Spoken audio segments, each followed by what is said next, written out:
Bonjour, bienvenue sur le plateau de Bâti-Journal TV. Nous sommes à Dijon pour le Forum Bois Construction 2018 et nous allons attaquer cette matinale avec Alice Mukeli. Bonjour.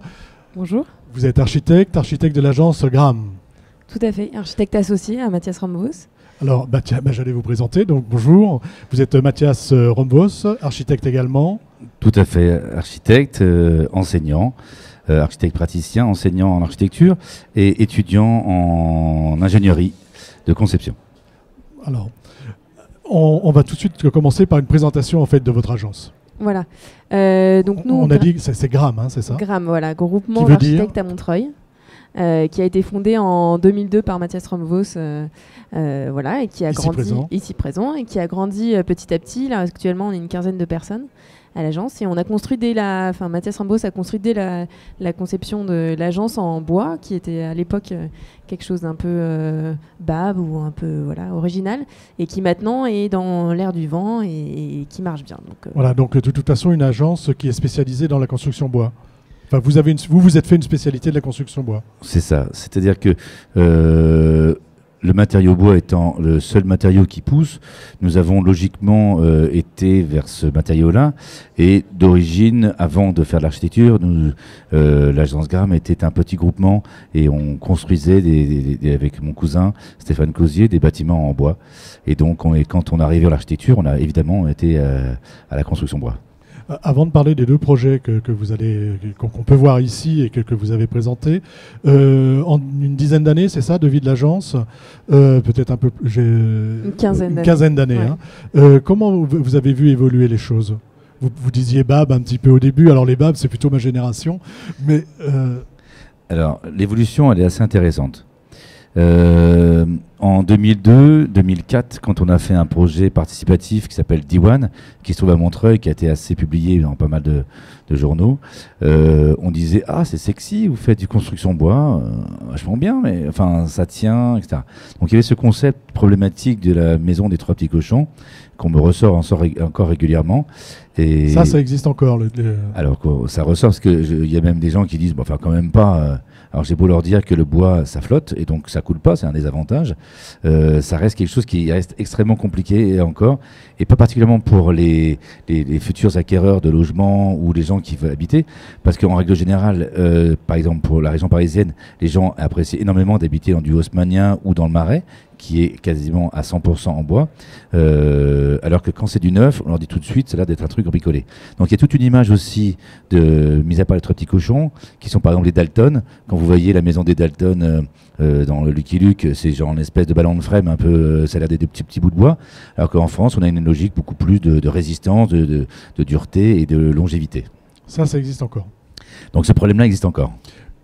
Avant de présenter les projets, toujours, comment s'inscrit une construction bois dans la ville durable? Qu'est-ce qui fait que l'un va avec l'autre ou inversement? Et est-ce que c'est qu'un affichage finalement ou est-ce que c'est une vraie réalité? Non, nous on s'inscrit là-dedans. On a une réflexion en tout cas sur le bâtiment, sur sa durée de vie, sur son recyclage. Et la construction bois est le plus approprié pour répondre à ces questions-là.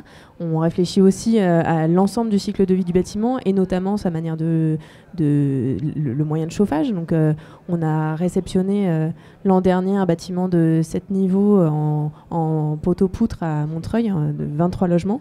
Et on a une chaudière pelée par exemple. Donc on réfléchit, l'utilisation. Vous allez jusqu'au bout, c'est-à-dire que le bois, c'est pas que dans la construction, c'est aussi dans les modes de chauffage par exemple. Exactement, dans le chauffage, on a une réflexion sur l'ensemble des matériaux. On pense aussi que c'est bien de ne pas forcément mettre du bois en extérieur, mais de rester en minéral à l'extérieur. Donc on a des revêtements de façade qui ne sont pas forcément du bardage, mais qui sont plein de... Oui, on va d'ailleurs même plus loin, c'est-à-dire que évidemment on la structure, on l'optimise dans la construction bois, mais aussi l'aménagement, c'est-à-dire qu'on se trouve que c'est aussi extrêmement chaleureux, comme ces meubles qui sont assez agréables, d'être sur du bois. Je veux dire, une table en bois est aussi quelque chose qui est dans notre perception du matériau, quelque chose d'agréable. Et donc c'est de ça qu'il faut avancer. Donc par rapport à la vie durable ou à l'environnemental, le bois est évidemment, à mon sens, en tous les cas, un des matériaux qui est au centre de ces éléments-là. Ça réfléchit au local, à l'économie circulaire, c'est-à-dire de la forêt à sa consommation principale, c'est-à-dire le logement ou le tertiaire. Et donc, de cette réflexion, on va dire que ça fabrique aussi une réflexion sur l'économie d'un territoire, sur la réflexion des forêts, ce genre de choses. Alors, on va tout de suite partir maintenant, qu'on a vu qu'on pouvait s'inscrire dans cette approche. On n'a pas parlé de plus c'est moins, des choses comme ça, mais on pourrait en parler. Les deux projets que vous présentez ici, je ne sais pas qui veut commencer par nous présenter le premier, c'est Ecopolis, allez-y. Oui, Ecopolis. Ecopolis, donc on est lauréat de la DIF Bois sur les immeubles à vivre en bois, qui est donc un foncier qui a été proposé par la SEM, Société S Métropole, mené par Thierry Coursan. C'est un projet qui est ici, dans la région dijonnaise? Oui, tout à fait. C'est un projet qui est à Dijon, qui est même dans l'écoquartier Eudelet, et donc qui fait partie de la réflexion que l'ancienne CEMAD et la nouvelle SEM a réfléchi sur ce quartier. C'est un bâtiment de bureau de 7 niveaux. Qui est en poteau-poutre, donc comme l'ensemble de nos bâtiments, c'est-à-dire poteau-poutre bois et mur ossature bois pour... On n'est pas sur du CLT, par exemple, en façade ou en plancher? Non, nous on a une réflexion, donc c'est ce que disait Mathias, c'est-à-dire qu'on a une réflexion sur le bon matériau au bon endroit.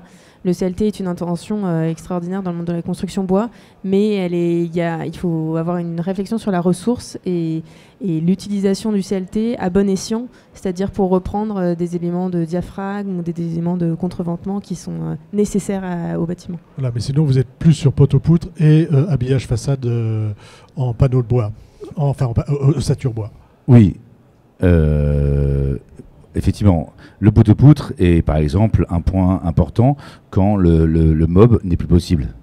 C'est-à-dire que le poteau-poutre, c'est une réflexion un peu différente du MOB. Le MOB, c'est un élément de charge qui est réparti sur un élément linéaire. Le poteau-poutre, c'est concentré dans des points. Donc voilà, donc le bois, on sait que c'est un très bon matériau pour la compression, donc on utilise le poteau-poutre pour ce genre de choses. Mais le bois, le monde du bois, ça va du sillage au déroulage. Donc c'est des mondes complètement différents. On est vraiment, ça va on va dire de l'aval à l'amont pour les gens de la filière. Non, je parlais de bois. Il y a deux sortes de bois. Il y a le bois sillage et le bois déroulé. D'accord.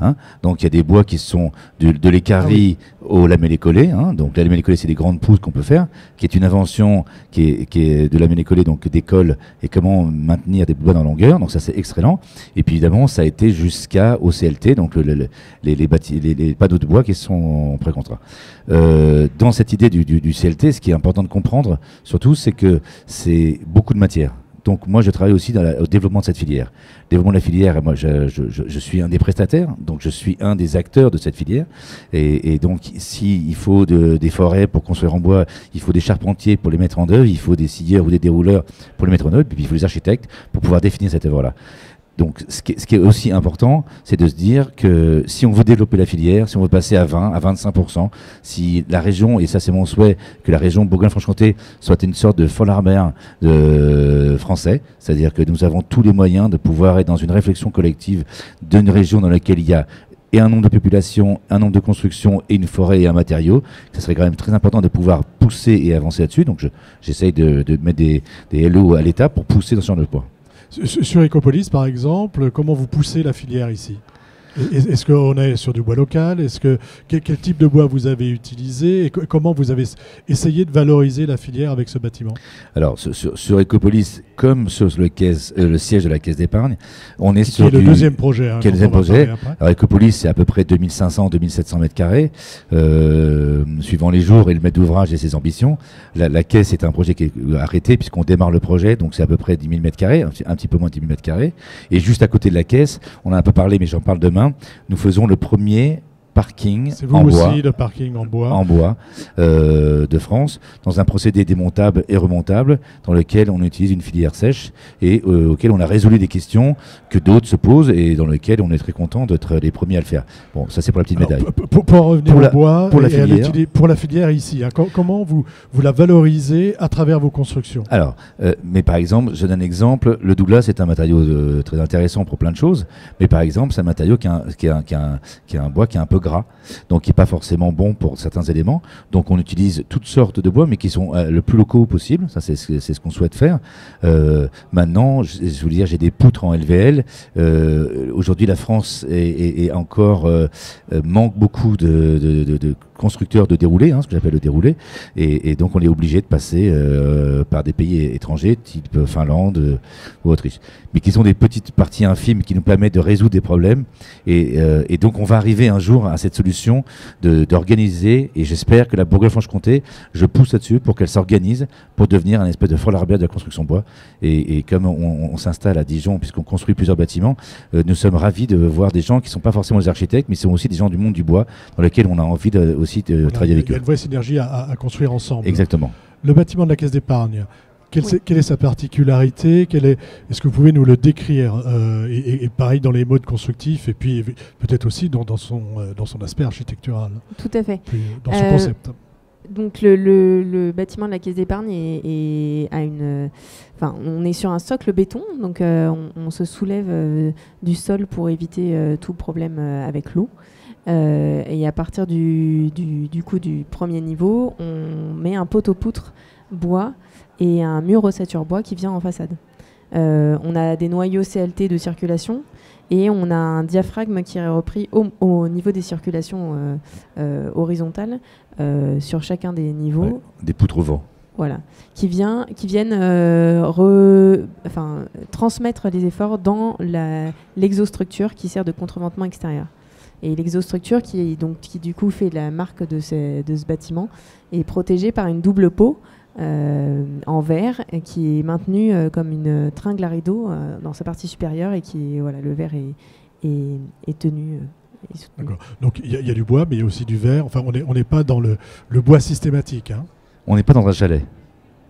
Excusez-moi, je ne vous ai pas compris. On n'est pas dans la chalet. On est on considère que le matériau bois a toute sa noblesse et il est d'autant plus noble que quand il est mis à bon escient. Ça veut dire que les éléments de contreventement dont parlait Alice, c'est cette espèce de grand delta qu'on voit en extérieur, des grands triangles qui reprennent les efforts, ils ne sont pas forcément tous nécessaires, mais aujourd'hui on les a rendus tous nécessaires pour que l'aspect graphique de ce bâtiment, l'aspect un peu esthétique et conceptuel de ce projet amène un effort. Le bois, on ne le met pas pour le mettre, on le met à l'endroit où ça nous intéresse. Même question que tout à l'heure par rapport à Ecopolis. Comment sur ce bâtiment-là vous travaillez avec la filière comment vous la mettez en avant et peut-être. Est-ce que je peux répondre? Allez-y. C'est un gros bâtiment. Un gros bâtiment comme ça, normalement, c'est fait pour une major. Donc, comment on a fait pour le travailler, mis à part le fait qu'on utilise des bois de la région connectés avec des scieurs, puisque c'est le cas présent, on a fait de ce projet-là un projet structurellement, au niveau des charpentiers, totalement banal. C'est-à-dire que notre souhait était de dire que les entreprises de charpente ont besoin aussi d'accéder à ce genre de marché, et on ne voulait pas en faire un projet type major, mais un projet de charpentier pour des charpentiers. Donc on a lutté un peu lourdement avec les rumeurs et les lobbying, mais on est arrivé à faire quelque chose dans le sens, alors évidemment que c'est un marché qui est un peu gros, donc il va y avoir des entreprises qui sont un peu costauds pour répondre à ça, mais ça n'empêche que Ecopolis, qui est à peu près le même procédé, peut être répondu par n'importe quel type de charpentier, et on souhaite qu'il y ait des charpentiers qui aient envie de se fabriquer, de se monter et de continuer. Voilà, l'idée c'est de permettre à tous d'en faire un bâtiment banal et d'avoir accès à ce bâtiment. Et que la filière bâtiment, la filière locale du bâtiment, les charpentes, ce savoir-faire, cette richesse qu'il y a dans cette région, dans tous les cas, puissent accéder à ce genre de métier-là. Et ça, c'est vraiment, pour moi, la partie la plus c'est ce qu'on a essayé de faire le plus intégrant dans ce projet-là, en disant les bois, je peux jamais garantir que c'est des bois de région. C'est mon souhait, mais je peux pas le garantir, je vais être honnête. Mais c'est c'est les charpentiers qui achètent leur bois, donc je vais pas leur dire tu achètes ce bout de bois, s'il te plaît. Je suis là, je te vérifie. Non, évidemment. En revanche, ce qui est certain, c'est que le charpentier du coin, il peut le faire.